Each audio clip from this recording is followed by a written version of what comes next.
des membres de l'équipe Toute la Bible en parle m'a montré un autre verset. Notre photographe François Allard m'a montré un verset dans les psaumes.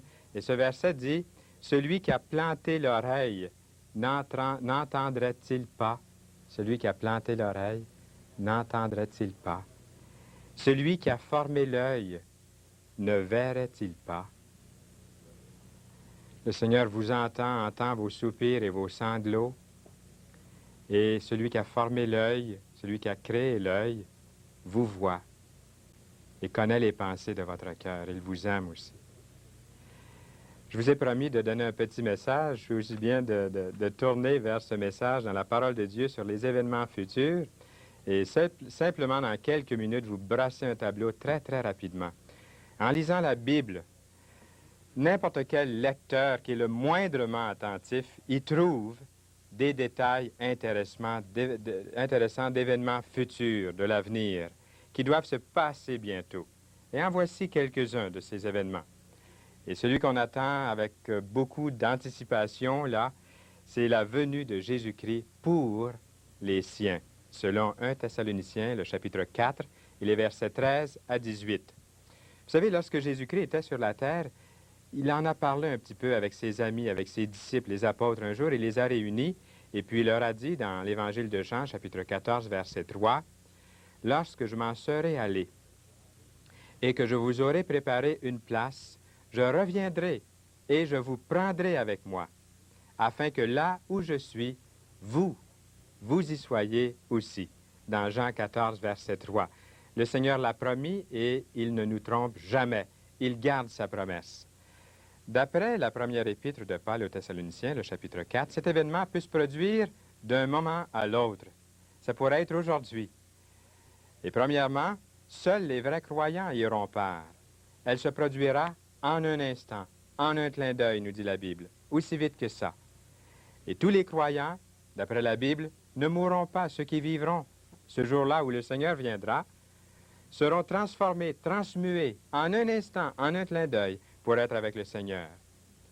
Et pour ceux qui resteront, la Bible nous parle d'une tribulation qui va commencer. Elle l'appelle la grande tribulation. Après l'enlèvement des croyants, c'est une période de souffrance, d'angoisse pour le monde. Les Juifs seront persécutés par l'Antichrist, l'ennemi de Dieu, l'Antichrist. Les Juifs fidèles seront protégés par le Seigneur.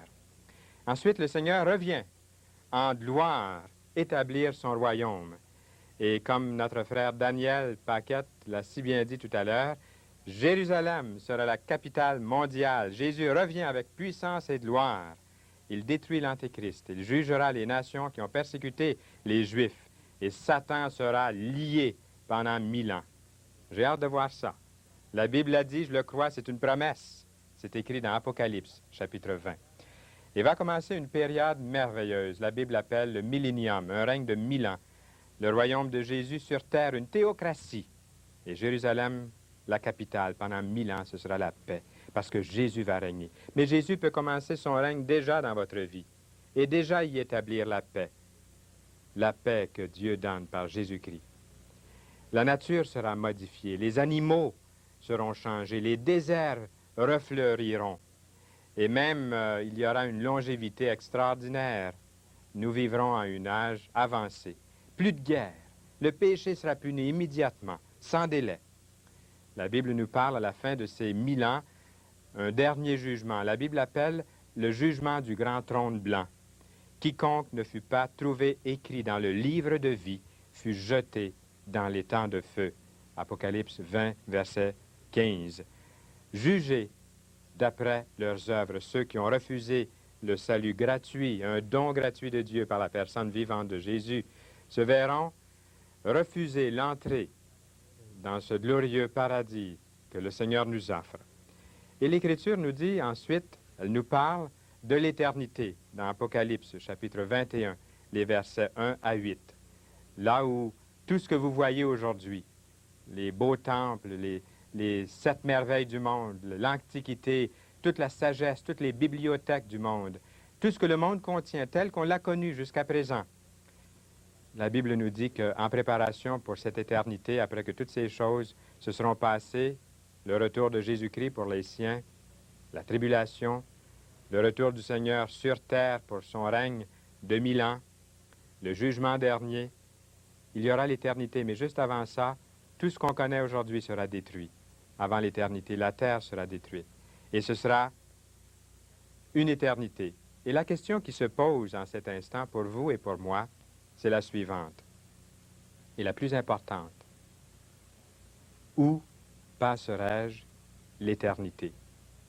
Car Dieu a tant aimé le monde qu'il a donné son Fils, afin que quiconque croit en lui ne périsse point, mais qu'il ait la vie éternelle.